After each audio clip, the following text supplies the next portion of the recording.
Well, go on, everybody. This is your boy Rome. Welcome back to the channel. This is, of course, the fourth official. Thank you so much for watching. Please go ahead before we move further and drop a like on the video. Subscribe to the channel as well. We really do appreciate your support. And as 2020 comes to a close, we will look forward to 2021 with nothing but adulation and anticipation. But I want to talk today about something that will affect the Premier League as we move forward into 2021. And that something is Brexit. Let's talk about how Brexit will affect the Premier League. What is Brexit?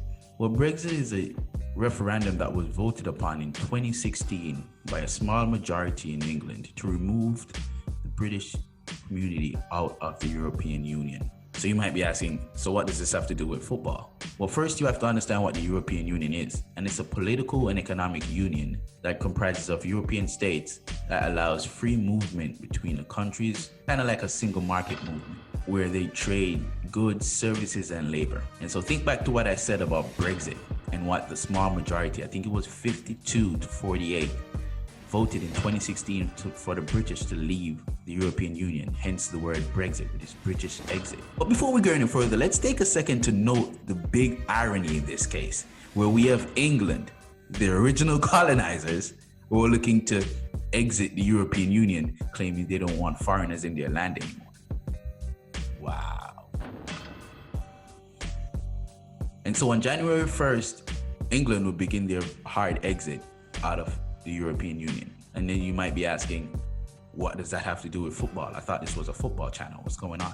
This movement was built out of a misguided, misinformation, popularist, nationalist community that said they feel disenfranchised in their own country because there's so many foreigners taking their jobs. However, their most prized possession in England is football, and some would argue tea. So today we're going to talk about how this movement, voted by a small majority in the country, will affect their most prized possession, which is the Premier League. After January 1st, if you are a player that was not born in England and you're looking to come and apply your trade in England, you'll be required to get a GBE.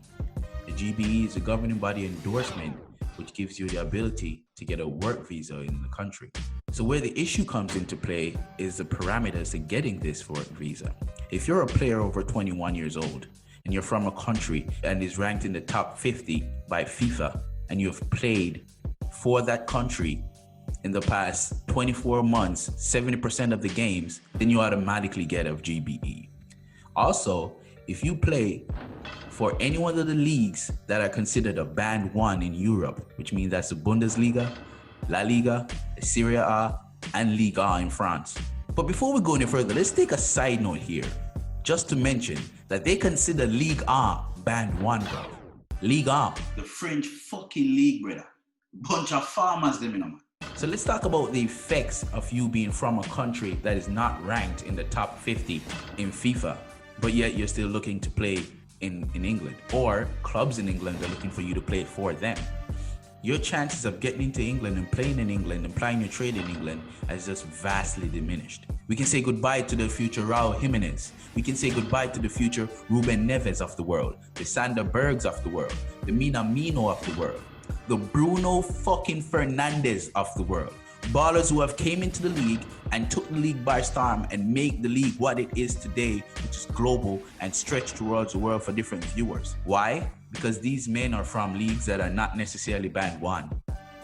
Bruno Fernandes, Ruben Neves, when they came into the league, they weren't playing 70% of their country's matches prior to coming into the league. So this nationalist movement, as I call it, would be now preventing the Premier League from bringing in potential or current stars like these because they think their young players are not getting the development that they need. So what will now happen to the clubs that are in England? They'll be forced now to develop the players that are in their ranks or in other clubs' ranks. So now clubs like Manchester United, Chelsea, the bigwigs of England, the top 20 teams in the Prem will now be looking to the Championship, to League One, to take their young players and develop them, which means that the lower teams won't have much players down there to develop themselves. What you find in all of these nationalist misinformation movements around the world, you'll find that they're not only misguided, but nearsighted.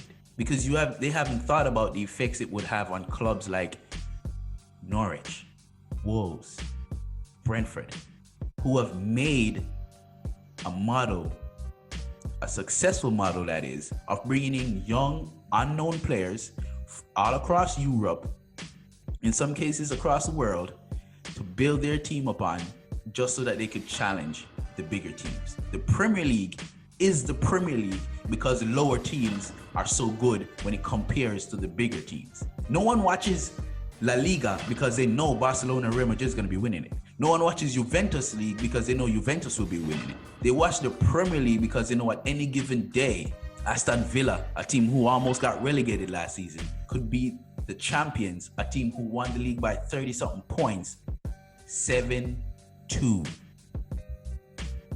That's why people watch this league. So when you think about all of the effects that this will have on teams like Brentford, as I said, on teams like Norwich, on teams like Wolves, that means you won't have another Buendia in the Premier League. You won't have another Timo Pukki in the Premier League. You won't have another Jota in the Premier League, because these teams go abroad in Europe, find their players who they think are potential, who are great, and they bring them in and they weed them into the game, and now they're superstars. What will happen to clubs like Manchester United, who has built a model of going overseas, getting young players, bringing them in and making them into superstars? Pogba comes to mind. This little guy called Cristiano Ronaldo comes to mind. Manchester United have gone out and got players like Annabel Nesbri, Fernandez from Spain, Ana Pujmal from Spain. So many young, talented players that are in Manchester United Academy right now that would not have been allowed to come in here, because if you're under 21, you have a limited amount of players that you can bring in. Again, we need to nurture our own. And what effect will this have on the English Premier League on a whole? On English clubs who are looking to dominate Europe? If you think about it, clubs like Chelsea, Liverpool, Arsenal, Man United, Man City, Tottenham, when they're playing in the Champions League, the idea is to bring in reinforcement to strengthen their squad so they could challenge in the Prem and in the Champions League. If they're no longer allowed to bring in these type of additions to their team, then they won't be able to compete in the Champions League, which means that English club will just be a walkover in the Champions League now, won't they? This is the long-term effect that these type of decisions will have on the Prem. And this is me talking from a football fan perspective on the effects of Brexit on the Prem. So while we celebrate the end of 2020 and what a nasty year it was, and while these effects might not be evident immediately, in the long run, Brexit is going to be shit for the Prem. Thank you guys so much for watching. This has been the Fourth Official. My name is Rome. Don't forget, drop a like on the video, subscribe to the channel if you're new. It'll really help us here at the Fourth Official. Very much appreciated. Manas.